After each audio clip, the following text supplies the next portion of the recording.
Live. Oh dear. Hello and welcome. Yes. It's back this once again for Let's Try Now. I'm feeling a bit disheveled. I hope everyone else on the call isn't. I'm good. See you. I can see NJ. I can see Andrew. I can see Clinton. We've got a full house tonight. Is there anyone else? Oh, Clinton. Hello. Welcome back. Andrew. Welcome back. NJ. Welcome back. Hello. We've not had it this busy in a while, you know. It's good. So this week, obviously, is the pre-wash warm-up show for the Mini Airshow. Who's excited? I am. We monsieur. Oh, we got your French back again, Tony. I am not ready though. I mean, on my list of things to do, I have to pack. I have to pack camping stuff. I have to find my tent. I don't know where my tent is. Pillows, sleeping bag, and then I still have to put my 5-volt on. I've only just fixed my VTX issue. I have to swap the whole frame out on my Chameleon. Sounds like the troubles that I've been having. I went out last Saturday and all 5 quads went wrong. Oh dear. All 5? All 5. Well, yep. What did you do? ESC on one, camera on another, motor bell come off on another, flight controller went wrong, and that ended up being a dry joint on my inverter pad on the bottom of the revolt, and then I can't remember what happened to the other. All within about an hour of getting there. They all just went. Did they fall off a truck or something getting there? Did they fall around in your back van? I don't know. You put anything in my van, it's like cursed. You put anything in there, drive somewhere, and it goes wrong by the time you get there. Oh, so at least, you're on the opposing team to me, so that's all right. The more you have, the better. That's not very nice. Let's look after Clinton. Right, Clinton, how you fly at the moment? Sorry, I didn't catch that. What was that? I said, you're on my team. I've got to look after you. Have you got everything flying? Almost. I've just got one left. And then one left? Look at all these quads everywhere. Look. One here, and one there, and one here, and one somewhere else. I'm too busy looking at the extension cable on the 4. They're everywhere. NJ, you coming actually this weekend? It doesn't look likely at the minute. There's still a slim chance I might be able to make it, but yeah, there are some work commitments which mean I might not be able to do it. It's not looking great at the minute, but you never know. You never know. That's fine. Do you want to lend me all your quads? Yeah, the thing is, no, I'm just going to say no. Sorry, that's all I heard. Yes. I was looking forward to your freestyle. I know. We're going to miss that. I know. Well, look, there is still a slim chance I might be able to come along, and if I can, I will do everything to be there and put up a few flights if I can. We've got the freestyle, and it's looking like really good weather on Sunday. Oh, really? Well, maybe I might just come down for the Sunday. Actually, yeah, you could do. Yeah. In fact, if not, do you want to? I'll tell you what. Maybe we'll hook up something so you can control my call by phone. We're going to live stream. There might be a small latency issue to worry about there. Forget about it. As long as it's high enough, latency doesn't matter. Yeah, Skype or something. Just hold it up, camera to the goggles. Yeah, we'll see what happens. We can go up to 1,000 foot because actually this week, and I think it was posted by Andrew. In fact, Andrew, do you want to share the news that it's happy news about the 1,000 foot? Yes, so this is the FPV exemption to say that we can fly FPV, and that has been confirmed again just the other day, which was good because it means we can carry on flying FPV. So this is the... It's the ceiling as well, though, isn't it? Because actually, the ironic thing is, a commercial operator, someone who's got the permission for commercial operations, can only fly to 400 foot without, getting the extra exemptions. Whereas FPV with a spotter can go up to 1,000 feet. Yeah. So the difference is that if you're completely non-commercial, but you're flying line of sight, then if it's under 7 kilograms, it can be whatever height is that you can actually keep line of sight contact. And like sailplanes that have 3 meter wide wingspan, you can see them.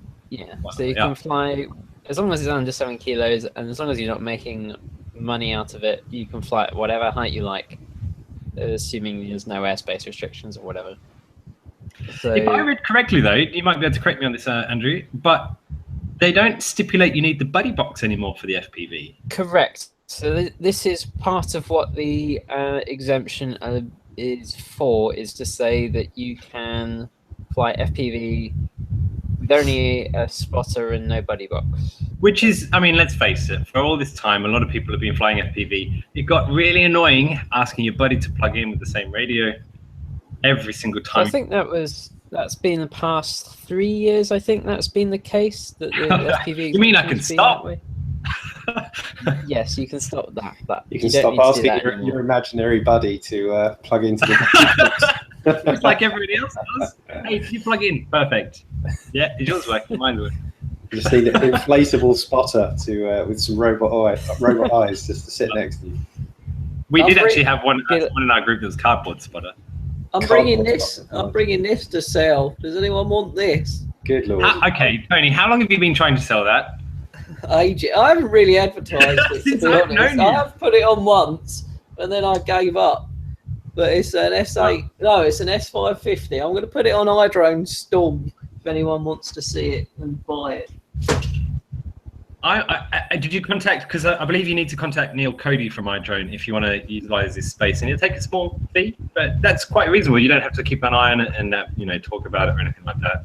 How much are you looking for?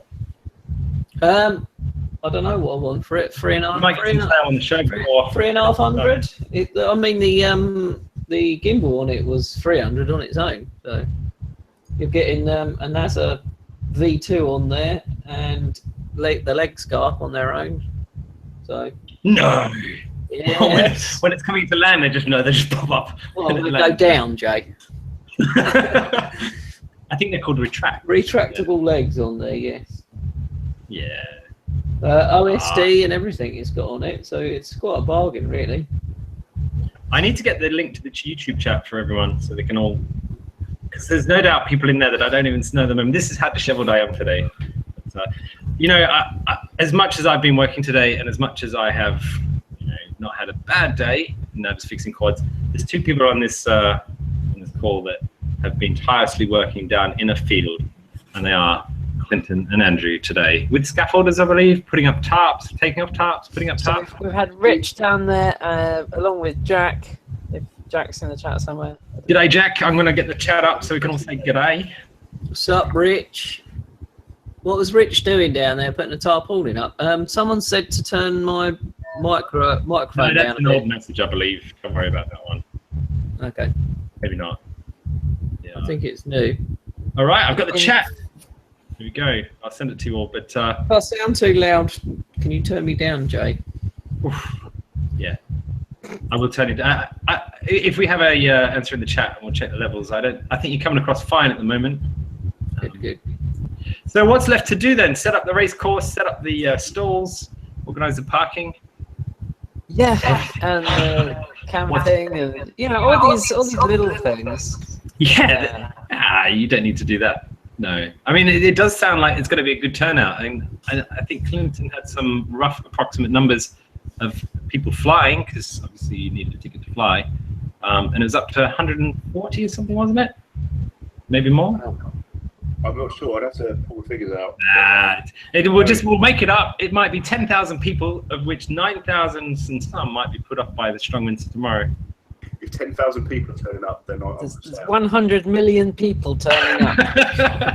We're allowed to exaggerate it until the day, and judging by the President of the United States, it means we're allowed to say any size number. It's going to be great. It's going to be really great. Anyone who says it isn't is sad. Yeah, I'm really looking forward to it. And I was thinking this the other night, because I've been to each one, and it's amazing the contacts I've made, and the fact that I'm only on this show from knowing certain people and coming down to the first one. It's actually great to actually put names to faces of people you might have heard of or seen their YouTube videos and things. So if you're coming down for the first time, just you'll meet a lot of friendly folk and say hello. They don't bite your heads off. In fact, they're very helpful people, the people that I've known that have turned up there. Yeah, show's always been brilliant. I remember last year, or my first year last year, and the amount of people willing to help and jump up and be supportive and stuff, it was amazing. So that's the reason I got involved this year. So I got to be part of it. It's great. I met you there, Jay. Yeah. Well, yeah.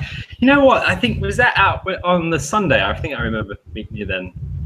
Yeah, I think we met a few times while we were there, but You weren't the one that crashed your quad. That was Adam, wasn't it? That crashed it into the mud. It wasn't you. I crashed a few times, that's for sure. It is. I am really looking forward to it. And NJ, I hope you can come down. Yeah. So I believe some people are going to be turning up tomorrow to help out. So it's not just going to be you guys. And it is quite amazing how it all comes from just a bare field to actually having a whole race event and everything. What's there to do tomorrow then, guys? So Andrew, Clint? we will have some signage that still needs to go up. So we've got the signage on the footpaths, but we need a load of other signage going up. All the pretty banners and everything. There will be the pits for the team relay pits. So we've got the netting and that stuff. Bashing in some stakes. Yeah. Yeah, all that needs to be sorted out. Assembling all the flags and the gates for the racetrack. There'll be what else are we doing? There'll be loads of things that they're doing. It's just all on like a to-do list at the moment. And in my head. what time? We've had a long What day. time is Clinton's burger van rolling in? My burger van. So Yeah. You want me cooking? Is it that bad? Well, there is food on site, isn't there? like the food will be there Saturday and Sunday. So tomorrow it's a bit of scavenge for yourselves, campfires and things, which can be fun, you know. Yeah. Talking of campfires, are we allowed campfires? Because I was going to bring my pit, Yes, fire campfires pit. definitely allowed. But to protect the farmer's grass and keep all the food there for the sheep, we're going to ask that campfires are kept to the sort of courtyard in the middle of the Urbex hub. Could we have a fire pit? Because I was going to bring my fire pit. Yes. I think that'd be Yeah, perfect. I please mean, if do. you've got one. As long as it protects the grass, that's what they don't want 100 fires all I'll summer. bring a fire pit and a slab of pavement or something. And a fire Yeah. engine, just to be I was sure. gonna say, what Well, I'm gonna have my van the weekend, so I'll have 350 litres of pure water in the back. So I'm my own fire engine. I think you'd be That's also good to firing know. for local residents there and down the street on the beach with that. I was thinking about, because I heard it's going to be quite cold, I can plug my hose back into itself. So I might get my hose out and lay it on the floor, like underfloor heating, and then put the tent on top, plug it back in, and then I can turn my heater on and I can have underfloor heating in my tent. Yeah, I know where my so tent ideal goes. right now, doesn't it? Like nothing's going to go wrong until you burn yourself as it's heated up too much, or it bursts a leak and it fills your quad for your way. That could happen, but it's worth the risk, I think. I'd say do it because we need these little spectacles and we need these little happy accidents. I'm going to. Underfloor heating, just like the Romans. And does that extend to other tents? Maybe you could run it across like several. Well, it's 100 metres, so I could do a few tents if you All want. right, so if you Charge get down early people enough, for you central can have heating. underfloor Yeah. heating for the weekend. I called the it. spot next to Tony. You know, at that point, if I were you, I'd just consider speaking to the farmer because the farmer does have some accommodation for air shows only this He weekend. does.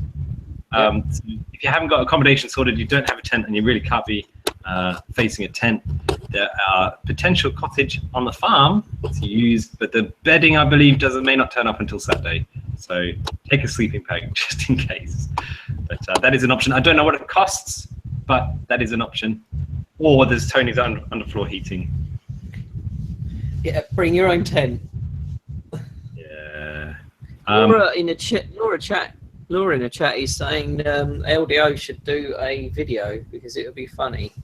A video of the weekend. So who's up for recording everything and then putting an LDO video together? I mean, last year we had Fossil Stuff putting out a quite a nice little sum of money, but I think maybe this year what we'll do is we'll scavenge around and actually we'll have our own little Nothing at the same prize, but we'll have a Let's Drone out for the best and funniest, and maybe the most dire videos. So we'll have the booby prize, the normal, like a runner-up prize, and maybe a main prize. Because at least then people will go out and try and film something. And actually, that is, unless there's somebody that's got a better idea or more money to put into it, but it's a good way we can do.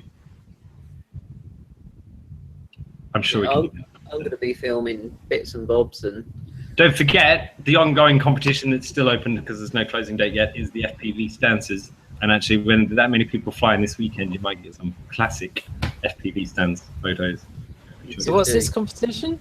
We're running it. Well, it's a disorganized competition, but basically, people have funny stances when they're FPVing. You get the Stevie Wonder, the back. You get the people that are action shots, like the hunched over, ready as they're going to fall over. Yeah, there's just all these different poses, and we're going to try and catalog it so you can say, they're a Stevie Wonder, or they're a, I don't know, Action Man. I don't know. There's no official names, but I did actually try and catch NJ out, but he only does a slight wobble left and right. He's not worth it. Mainly planted. For that, years of training. So NJ, what have you been up to? I believe you've been playing with cameras yet again. Yeah, I've been furiously trying to get through the many review videos that I'm so behind at the minute. So yeah, I'm furiously trying to get through everything. I'm in the middle of this Beast SX build, and I've got to say, of all the components that is giving me the biggest jip, it has to be this new Betaflight F3 controller. As much as I love all the features of this flight controller, the biggest problem with it that I have found is that it requires an enormous amount of heat on the ground rail, specifically, an enormous amount of heat to be able to solder anything. And the problem that they've got is there's no thermal relief around any of the pads. So basically, if you want to heat up any one of the pads, any one of the ground pads, be it a signal pad, be it a ground pin, be it an ESC pad, you've got to heat the whole rail up. So it's not until the board gets almost molten that you'll actually start getting it hot enough to be able to even for your signal pins. Even yes. For the, wow. Yeah, well, yeah, for the on the ground rail, absolutely, because it's got an enormous copper pore on it because it's 6S rated, so it needs to be. But they I don't know whether they'll revise this, but I think they need to, is to put some thermal relief pads in there to stop that happening. And there's kind of no way around it. And I'm running my soldering iron at 450 degrees, and I'm having to hold it on there for a good time to get the board hot enough before I can actually get anything to take. So, and this is the one that I have to do the build video on. So it's really making progress slow.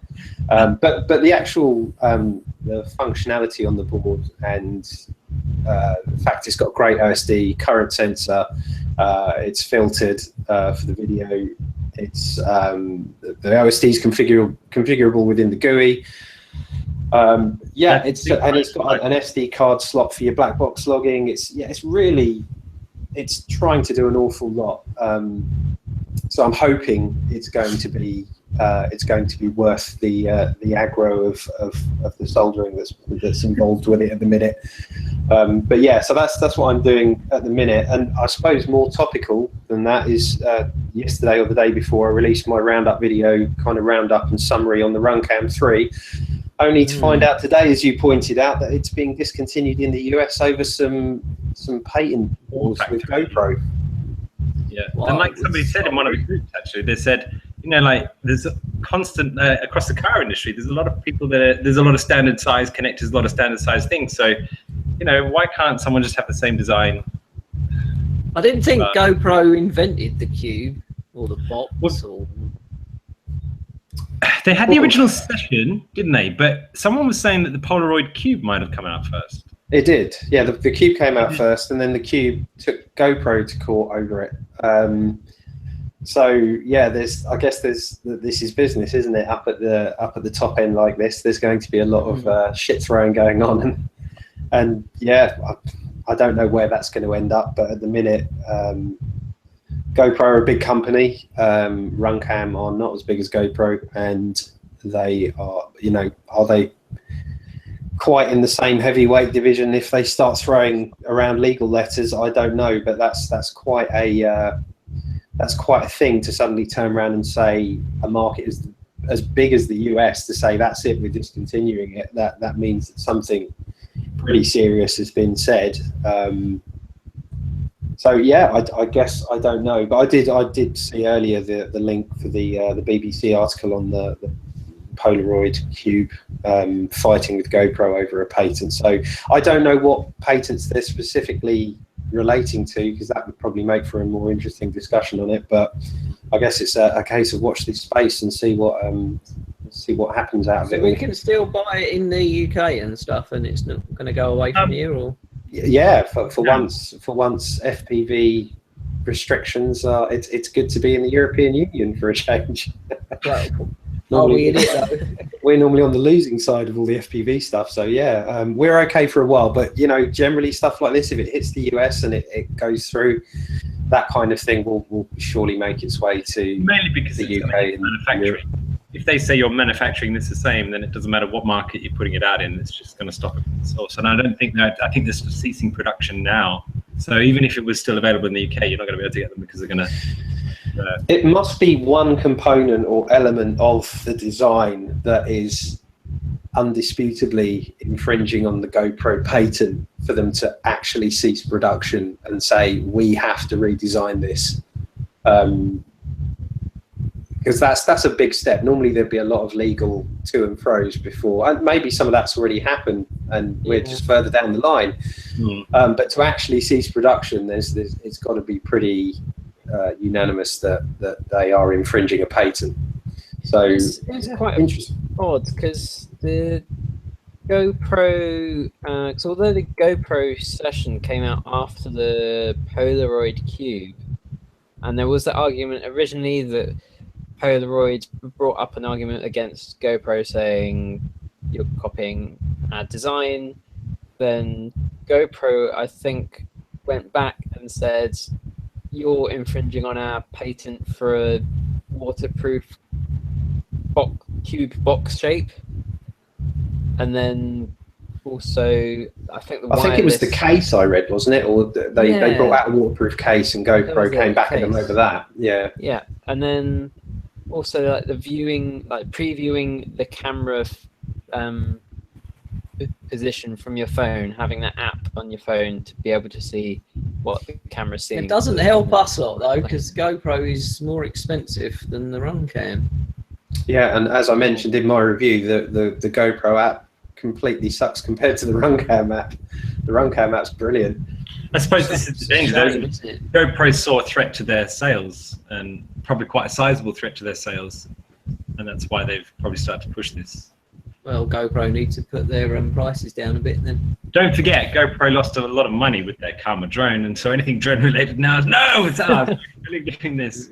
They did indeed. They wasted a lot of money on that, I think. It'll be interesting to see also how this affects the Foxeer box cube or whatever it's being called. Is it the box? Yeah, the new Foxeer one. That's so I'm due to get a sample of that when it's before it comes out. But whether I'll receive it now or whether they're also going to be in trouble, I don't know. So that's another one to keep an eye on, because that looked like it looked like it was going to sit quite neatly between the Runcam and the GoPro in terms of price point. So, and it's a 4K camera, so it looked like it was going to be perhaps that one worth making the extra stretch to, that had more in common with the GoPro. So that's kind of annoying if that's now going to, might not come out. That would be a real shame. So I don't know. We'll have to wait and see. But these guys are just going to fight it out, I guess, and we'll have to kind of sit tight and deal with the results of it. Yeah, I mean, bye. The Runcam in the GoPro mounts, can't you? So it is very close. We'll wait to see what happens. Yeah, I haven't. Every TPU mount that I've had so far, even the ones with the kind of tightest tolerances and best printed, the Runcam has fit into. So if it's a dimensions thing, it really is just the lens that protrudes slightly further than the GoPro one does. Other than that, they're all incredibly close. I'd say within 0.5 millimeter. But the SD card, because I've never just tried to put an SD card in Runcam 3, is it going sideways or is it on an angle like on the session? No, it goes in perpendicular, if that's what Yeah. you're saying. It doesn't go in a sort of funny 45-degree slant. And you know, one of the things Runcam said they'd address was to put a door over the SD card, but again, that's then copying GoPro, and it looks like that's perhaps not the way they want to go. So yeah, I just don't know where that's going to end up. Yeah, I suppose all these people that couldn't quite stretch to a GoPro, you'll have to find another solution now. And I think Yami was supposed to be releasing a similar cube size. Did Why you, do you think that though? can you just get your GoPro, Jay? I did eventually. And Yeah. have you tried it yet? Are you impressed? I've recorded a couple of things, but nothing major with it. I haven't put it on my quad. In fact, there's a few of us. Clegg has actually got one, and he's put one in the TPU mount on his Chameleon, and he was getting vibrations through the mount because the mount wasn't stiff enough. I think you mount yours directly straight onto the plate, don't you, with a strap? I have one of the TPU mounts, so it goes in nicely, but not on the not on the Chameleon. Ah. On the Chameleon, I've just been mounting it straight on the top plate and just putting a cable around it. So. I mean, the other thing not to discount is actually the Session 4. Where, you know, I had one of those as well, the original GoPro Session, and although the image isn't quite as good as the GoPro 5, it's still a great image, and it still does decent high resolutions. It's still waterproof. It's still got a great microphone. The Runcam Session 4 is still like, I think, £180 these days. I think you can get it even cheaper than that now. It's still, you know,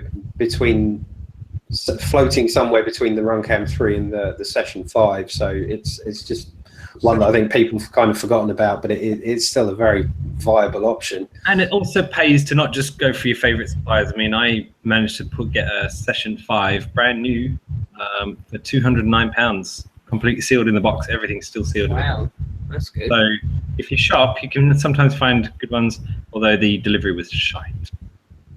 Was that direct from China? Yeah. No. It was supposed to turn up on Saturday from a very, very, very slave-oriented company called Very, as in slave picking and stuff. And obviously they're overworked. They couldn't get my post out in time on Friday to get it to me on Saturday. That's not nice. No, there's nothing worse than waiting for bits. No, and they say it's going to turn up one day and it doesn't. But I'm happy I got it now. So, I mean, I'd had a GoPro before. The Yami Yi, forgive me if I say that wrong, did very well with the script and the Super View.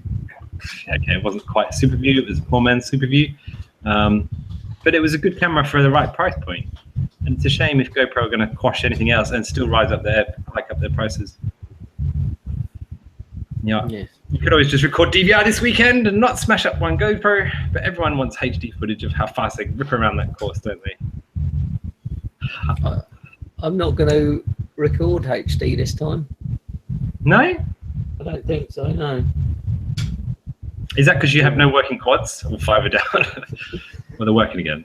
Well, they are quite. Well, I need to tune my Revo, which I'm flying the weekend, but it's been windy and grey and cold, so I haven't done anything. So I'm hoping to do that Friday at some point tomorrow, but I'm also hoping to come down and do some helping down the valley, ready for Saturday, and go to work as well. So it's going to be busy for tomorrow.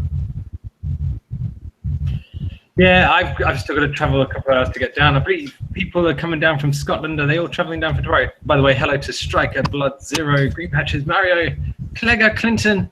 Oh, Clinton's on the call. We don't say that either.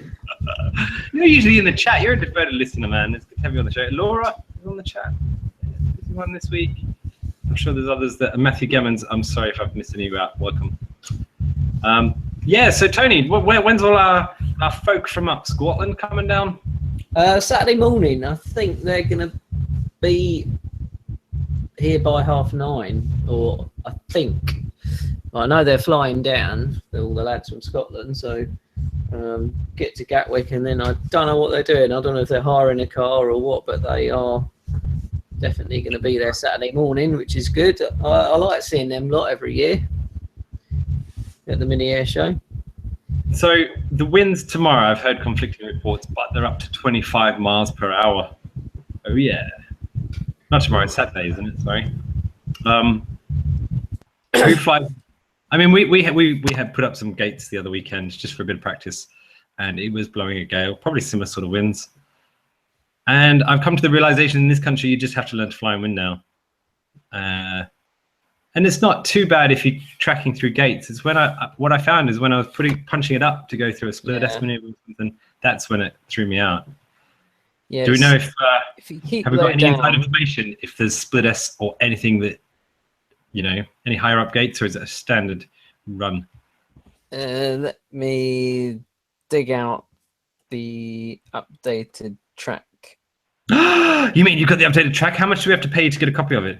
£499.99. There we go. He knows. Payable to me. Yeah. Okay, hold on. I'm passing it through now. PayPal's okay, yeah? Definitely, yeah. So you PayPal's copy it perfect now. I suppose, I mean, it's weather dependent, and everyone has to put up. There is a up and over, or over and under. We I can't were work out which talking way about around it is. Well, I was talking with Martin Rye about using the tower as a split S, because I think he was. We were talking about it the other day, but I don't know. I haven't seen that new upgraded racetrack, so be interesting. Ah. Not at an unfair advantage. See. Have you filled in all the teams now? Are all the team registrations closed? All the other All the registrations? teams are closed. That's all locked in. All the transponders are locked in, and that's all ready and set to go. So There's no one we need to single out and name and shame on this call because they haven't actually provided enough details, is there? no, we were trying to get in Jab 1A, James Bowles at the last minute. Him and his team. Unfortunately, their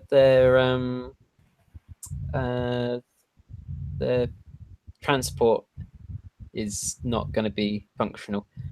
It's waiting on parts. So unfortunately, they're not going to make it. But otherwise, we were up to the full 16 teams. And it's just a bit unfortunate that one team's had to drop out. But yeah, it gives me more of a chance of having a chance to win. I'm looking at the sites. Yeah, there you go. So you're already ahead. We're not going to come last. We're not going to come first either. You know, because a few people I've been talking to, it's their first ever race. It's their first ever show like this. And I think a lot of people are getting nervous. And despite the Carlos last week sharing his tips on how to chill out and relax music, if you haven't done something like this before, it can probably be a bit daunting. Especially with the added double jeopardy of being in the quite high winds. Yeah. You know, well, dusty. I don't think you notice the winds as much once you put the goggles on, but even so, it does affect the quad. All I'd say to people is don't worry. It's about having a go on a racetrack and actually flying and competing. It's not about winning. It's about meeting some other people, having fun, and actually giving it a go. I think that's what Mini Airshow has always been about, of having a go at something maybe you haven't done before. And absolutely, the team format is something that, you know, is not done, as far as I'm aware, pretty much anywhere else. I'm not going to say that for definite, because I don't think it has. It was certainly a first for road racing last year, wasn't it? Yeah, and I'm pretty sure he hasn't done it anywhere else since, and I'm pretty sure he's not going to do it. Not going to do it again. Exclusive rights only for Mini Airshow Brighton. Yeah. And possibly not even after this year, unless there's a big change in software. Just because I'm sure anyone that's been involved in the team relay has known about all the issues of needing transponder information well in advance, so that Eric's got the time to set it all up, because it is a very involved process.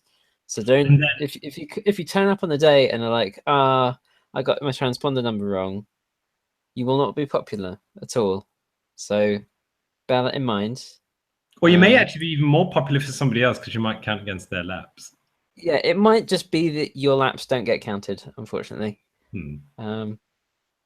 We'll yeah, a big credit actually. Like when you turn up on the day, it's easy to just have a go and say, "Oh, that was fun," blah blah blah.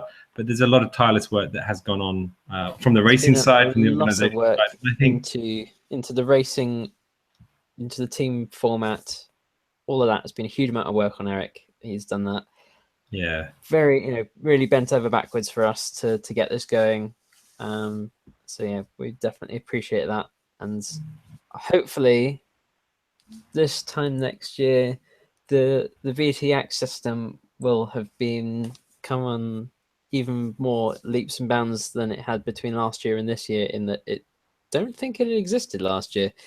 So we'll see if maybe next year there'll just be a team format thing in the VTX software already made. It doesn't need any jiggery pokery to make it work, and Eric can just like lie back and it'll all work, and you can turn up on the day.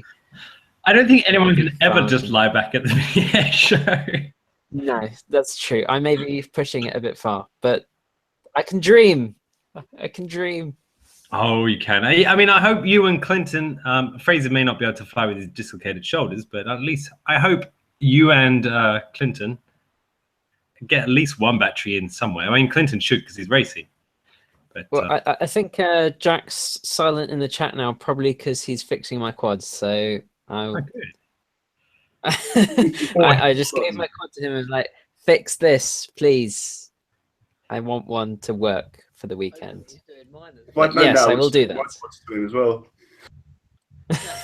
Everyone's call. It's better to fix all your quads now, Thursday, and this is a perfect setting to do it. We'll chat about it. If anyone's stuck right now, we've got the very knowledgeable NJ on the call, so he can always give you the best sneak peeks. Let's ask NJ a question now. So, go on then. If it's going to be windy the weekend, should we put our PIDs up? Should we put our eye up in the PIDs? To be honest with you, when it comes to wind, it's really more about having a tuned I term than it is a P term. You won't really find that the quad is adversely affected by wind unless you're talking about some pretty serious wind. I mean, I've flown 25-mile-an-hour gusts plus, and I've been pretty shocked at how well the PID controllers deal with it. I mean, generally speaking, gusts of wind I mean, it's large bodies of moving air. It's not anything that's actually going to cause the kind of, like, you won't get any oscillation. You know, the worst kind of oscillation you'll ever see in quads is during things like prop wash, which is hard, fast turning and very aggressive split S-ing and things like that. So when it comes to sort of high winds and things like that, the only thing I would recommend that you pay attention to, especially when you're racing, provided the kind of, not necessarily the gates, but the flags, a lot of them will weather vane. It's important when you're racing to look at which way the flags are weather vaning, because that will tell you which way you're going to suffer drift when you're on a straight line. And in fact, the last time I went out and we set up a course and I put that video up of me just having a go around the track, you can see which direction all the flags are weather vaning, and it really helped, especially on the fast straights, to kind of angle into the wind and accommodate for that drift that you're going to get. So it's really drift that's going to be your biggest problem, is know your wind direction on the course, and know when you're going to be fighting it and when the wind, I mean, if you're splitting S-ing into the wind, you're going to have the resistance to make that split S very tight. And if you're split S-ing downwind, you're going to start the split S. And if you don't put the power on quickly, that you're going to be miles away from the gate before you start approaching it again to come back to it. So that's really the biggest effect of wind. In terms of it affecting your P term, you really won't find any need for that at all. So yeah, PID should be fine. Just watch the flags, know which direction the wind's coming from, and hopefully that will help you get around the course. One thing, you'll be on a huge adrenaline rush anyway, and wind isn't a uniform, you know, or the air. There's different pressures within, and when you get wind, you get different air pressures. So the pods can drop and have all sorts of weird problems just from different pressures anyway.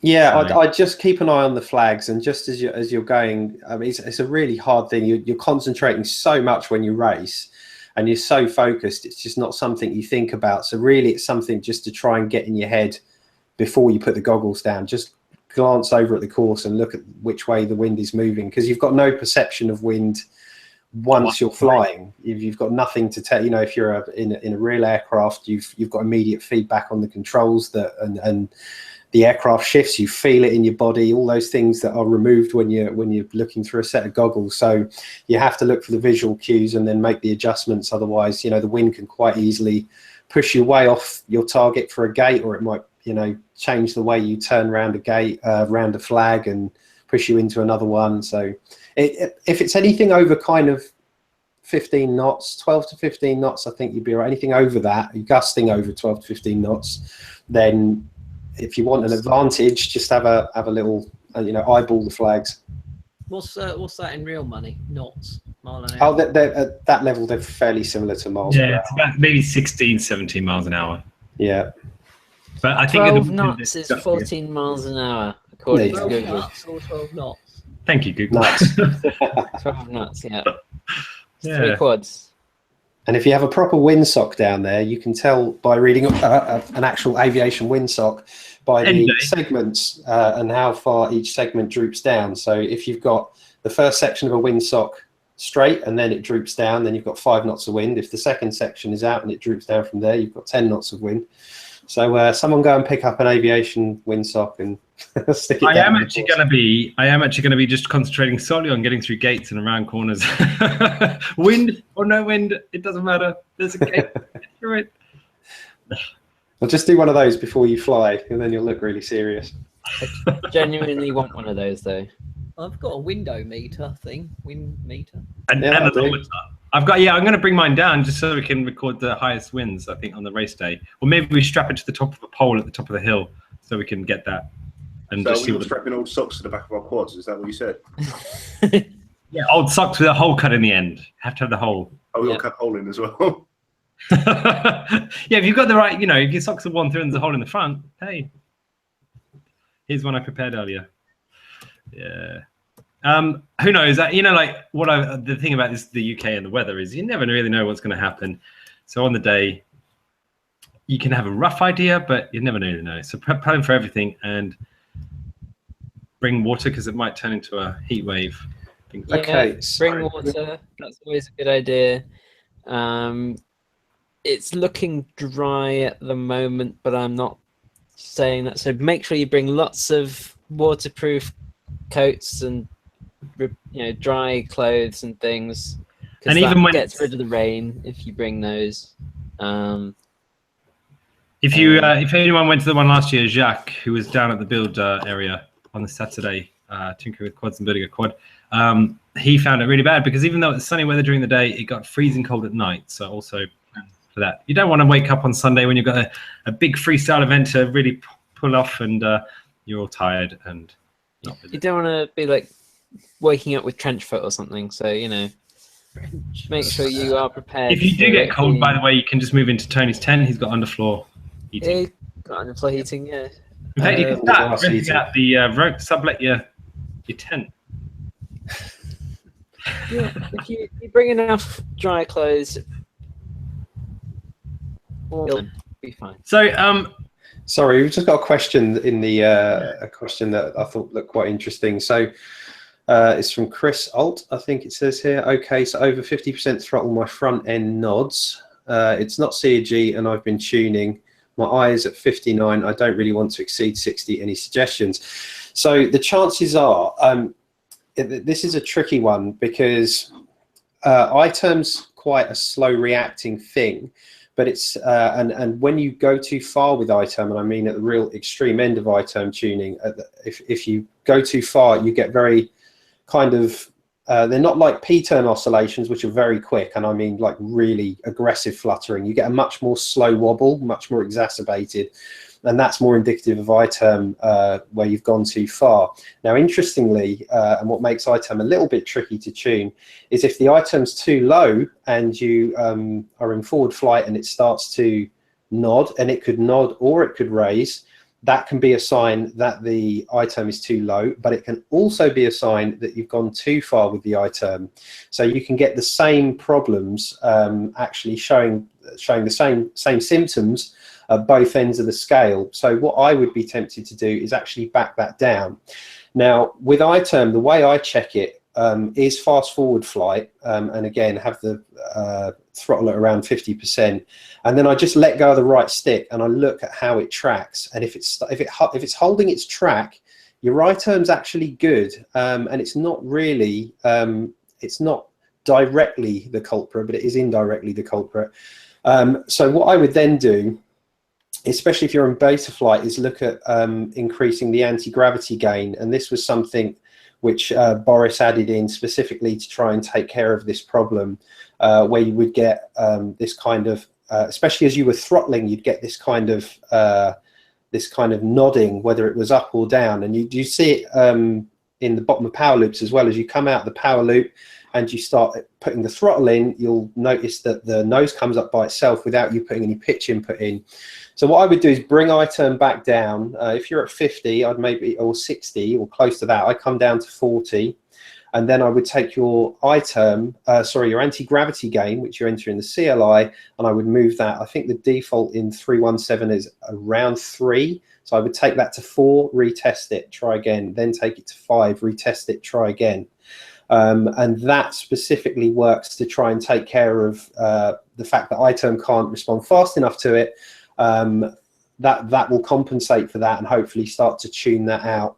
Another good test for I-term to make sure it's holding well, and I do this with every time I'm tuning, is I go straight up nice and high, I flip to an inverted angle and I just let it drop so it's under no power, and I want to see if that starts to drift or whether it just holds its angle as it falls. So it's kind of a knife edge but then on its side a little bit. So put it in a really awkward angle and just let it drop, and I want to see there's no kind of movement, no sway. Once it's doing that, your I-term's good. So at that point, I'd start looking at, and if you're sure your P-term feels nice and locked, then I would then look towards the anti-gravity gain and just bringing that up in increments. So try all that and hopefully you'll get some success. Try all that without wind. Yes, wind will make things a little more of a pain. So yeah, not in more than sort of 5 to 10 knots of wind. I think anything more than that, it's going to make that a tricky one to try out, but yeah. Speaking of all your aerodynamic stuff, NJ, Mm-hmm. you touched briefly on giving us all a massive science session. How's that coming along? It's such a, the more I've read into it and the more I'm sort of going back to studying We won't understand. fluid dynamics, the more cross-eyed I'm getting. But yeah, I mean, look, I mentioned it in my latest build video, and I've talked about it before. It's a case of thrust versus drag. There is no aerodynamic lift involved in the lift coefficient of how quadcopters work. It's got nothing. It's really, lift has nothing to do with it. There's no aerodynamic, nothing aerodynamically advantageous about a quadcopter's design. Really, all you're doing is you're just adding more power to take care of the problem. There's nothing. There's no pressure differentials that will give quads lift. If anything, when you're flying towards an induced airflow like this, the actual high pressure points on the whole top surface of the quad, which is trying to keep you down. So the PID controller is working overtime to fight all the drag, and yeah, it's just brute forcing its way around the sky. Things like the Revo and other frames designs that are now starting to flip the arms this way, what you're really doing is straightening out the airflow for the propellers so that you're creating less wash around the arms. And that will help with acceleration. That will help with, essentially help with clean air around cornering. And there is advantages to streamlining the airflow, working with the props, trying to make the body of the quadcopter as translucent as possible to the airflow of the propellers. There is that if design goes in that direction, I think that's a great idea, and that can have its advantages. Will it ever, even the most, say if we somehow manage to make 2 tiny thin carbon rods to each motor that basically completely got out of the way of all the airflow, how much difference would that make in terms of actual flight time? it's still going to be a matter of seconds. It's not going to make that much difference. But will that quad accelerate a hell of a lot faster? Arguably, yes. But what you do need to realize is, as I said, quadcopters are power, thrust versus drag. So you know, that's as good as it gets, I'm afraid. So don't forget, that is NJ Tech, and today you've learned something. There is one other thing. There is actually one other thing, which is a really interesting topic. So and I'll try and keep this boring bit to a minimum. There is something called vortex generators. Now, what vortex generators do, because normally we associate vortices as a bad thing. If you've ever seen, you look at a plane, a commercial plane, they put these little things on the ends called winglets, and they're to stop vortices basically starting to form as the high pressure air on the underside of the wing meets the low pressure air on the top. As they escape off the tip of the wing, they swirl. That creates a lot of drag and lots of problems for the planes following it behind. So vortices are normally a bad thing, but what vortex generators do is they're tiny little deflectors that sit on the front edge of the wing that actually create these tiny little vortices and what they're doing, you've got something called the boundary layer. So this is going back, you've opened the can on fluid dynamics, so now you're going to learn about it. But basically, with a fluid, when a fluid is in motion across a stationary plane, and air is a fluid, basically, you have the fluid on top, which is moving, and you have what's called the boundary layer, which is basically saying there's a stationary layer there. And that stationary layer is have you ever tried to blow the dust off of something? Have you noticed how not all the dust goes away, right? Some of it stays, it's sticking to that boundary layer. And on the top side of a wing or a propeller, and a propeller is basically a rotating wing, you have the boundary layer, and what that boundary layer is doing is helping that high pressure air stick to the surface of the wing as it goes across nice and fast. Now the problem is, as the angle increases on the wing relative to the induced airflow, that stickiness starts to give way. And what happens is the airflow no longer sticks down to the wing and stays nice and fast, and it actually separates more off up the top. And this is called the critical angle of attack, because there's a point where that airflow will separate and straighten up and not speed down the back end of the wing. And you get all this turbulence, you get air coming backwards towards the wing in this turbulence. It's really nasty.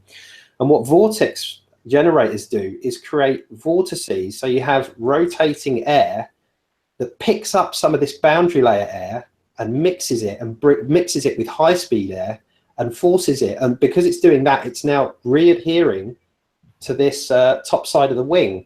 So what a vortex generator does is basically create vortices that scoop up the still air and make it once again kind of remain high flow and adhere better onto the top side of the wing, which gives us lift. Now, there has been application for doing this on propellers.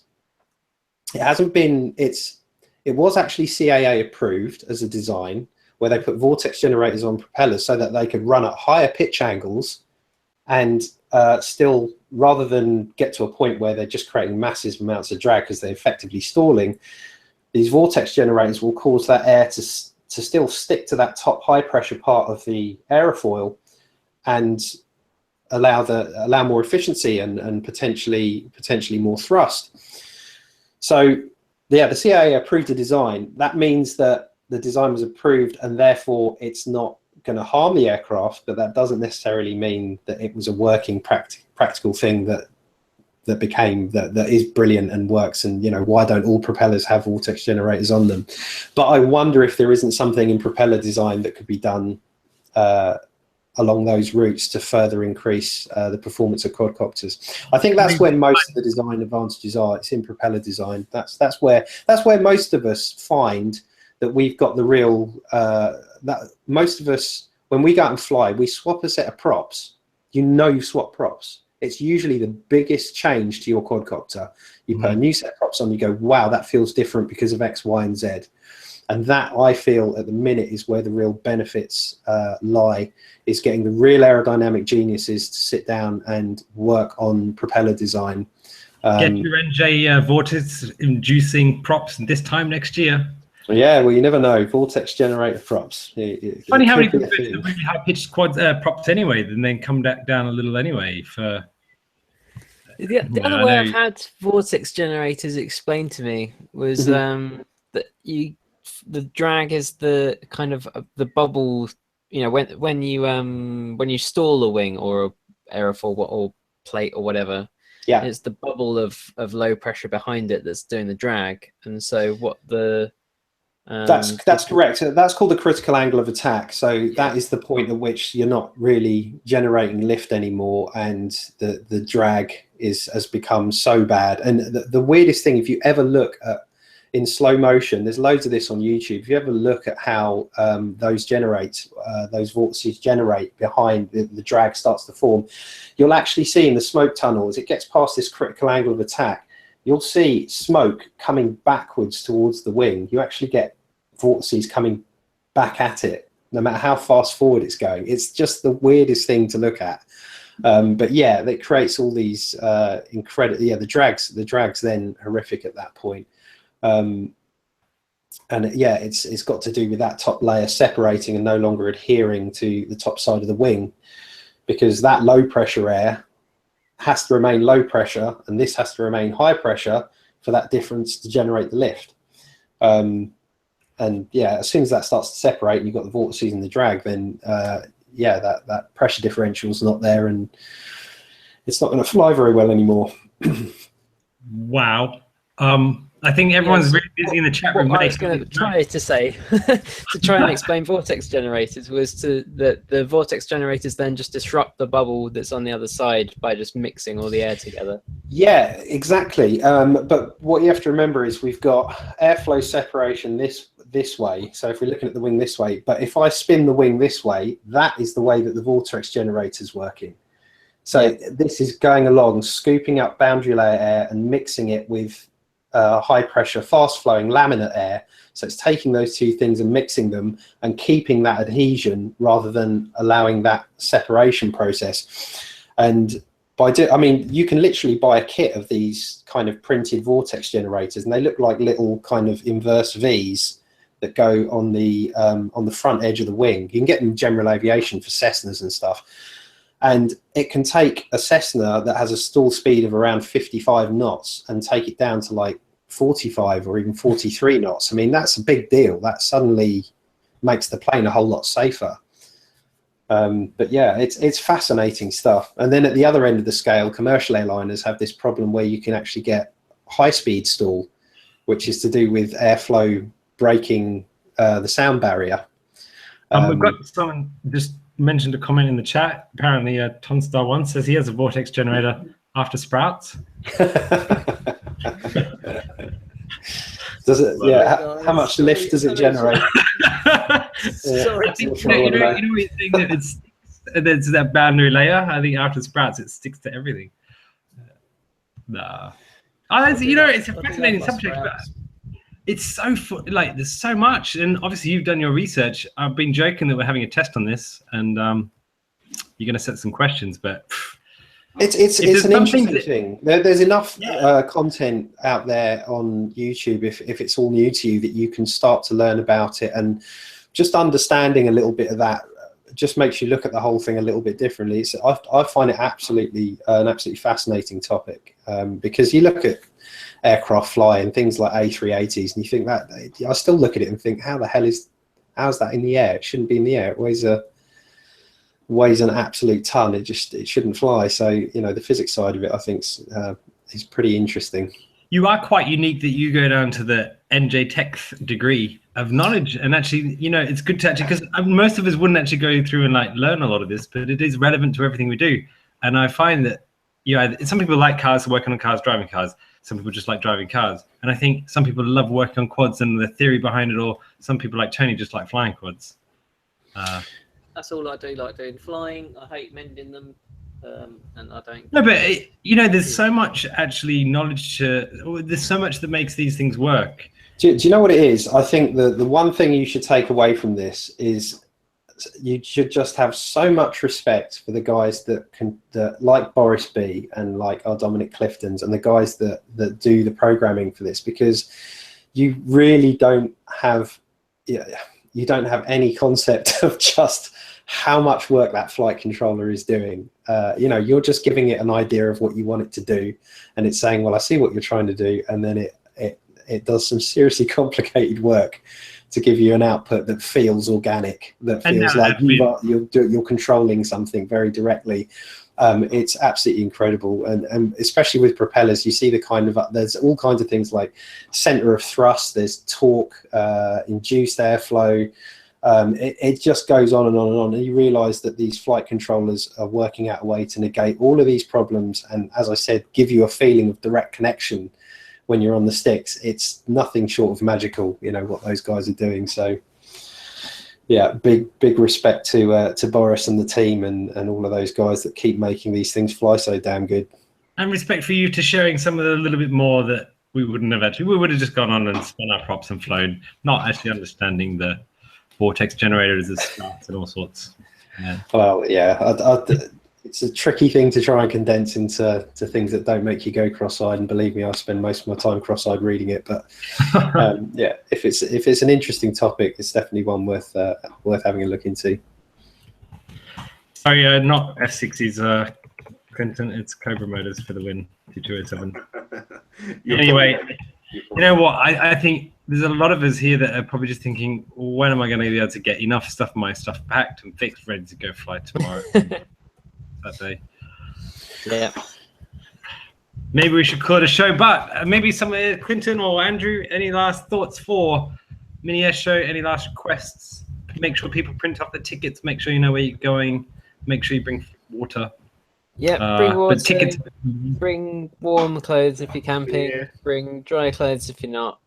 Bring your tickets. Bring your quads. Don't forget things. Have the sheep been moved from where they've been residing? Because I know there's been a lot of sheep as they've moved around. Cool. The sheep have been hopping around, and I believe they'll be moved out of the way, if not in time by the time we get there tomorrow, by the time everyone else gets there. If not, there may actually be some sheep herding with quads. But don't do that, actually. Yeah, it's going to be a fun weekend. Power loop the sheep competition. Yeah, how many sheep can you herd into that field over there? With the maintaining visual line of sight. Yeah, I think it could be done with the One man work. and his I don't quads. even know.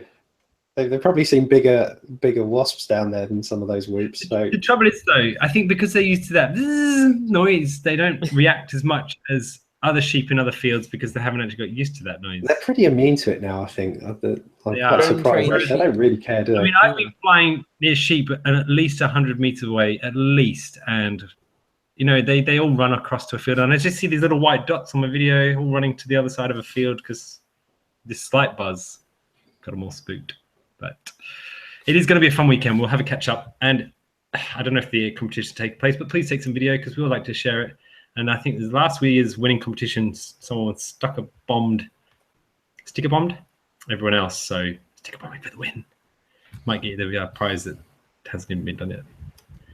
But NJ, I hope you can make it. Andrew, I will be seeing you there. Tony, I'll be seeing you there. Clinton, I'll be seeing you there, and you will be seeing me. And I think Ekraz and all the others that are coming down from Scotland, all over the place, to Mini Airshow number 3 for International Drone Day. It's going to be awesome. Yeah, I'm looking forward to it. Once I get packed and ready. Yeah. And you've got your, did you get your frame fixed? I've got to do that now. It is just it's a lift and shift. So basically I just replaced the bottom plate. No soldering, nothing. You might have something broken yet. It's still in one piece. What's that? Sorry, Tony? You snapped your chameleon, have you? It's the V1 frame. It hadn't snapped. Chances would have it this week, just getting ready for the show, I thought, great, I'll go down and fly it. And then I looked at the arm and it's like, oh, there's a crack. And it's like, and then I took a picture. It's not easy to see on the other side, but it's gone through both sides. I did a rigidity test. It seems pretty rigid, but the last thing I want to do is in between one of the heats on Saturday is to have to swap out my mainframe there. So they're warranted. I'll just... Best do it now then, and not tomorrow or Saturday. Yeah. So, yeah. Other than that, it's going to be fun, guys. Yeah, can't wait. It is going to be a fun one. Jay, Once are you it going to be out of starts. sleep? Huh? Are you going to be out of sleep, Jay? You're so excited. It's like Christmas. No, I won't. Well, I tell will you because what, I'm I absolutely knackered. I will but- definitely be able to sleep. I've been up since 5 something this morning. It was Yikes. an early start, that's for sure. Wow. Clinton's just going to stare at his props and spin them by hand all night long. I've just noticed I've got a load of play in one of my motors, and I'm upset about it. Oh, they're F60s, aren't they? Yeah. Ah. So Sorry. I'm not happy. Anyway, thanks everyone for tuning in. We'll see you after the Thank show you. if we're still alive, if we're still flying. I'm sure we will be. But thanks everyone for tuning in. As always, it's good to have you here. The regulars, the new people, and you guys helping host this show. So thanks all. Thanks. See you later. And yeah, see you at the show, if not See afterwards. you at the Mini Everyone Airshow. tomorrow. NJ, you better come down, man. I want to see you fly. I want to Yeah, do my you best. Do your best. Do your best. I'll do my best. See if you can get All right. clothes, take his clothes off again. Thanks everyone. Till next week. Bye-bye.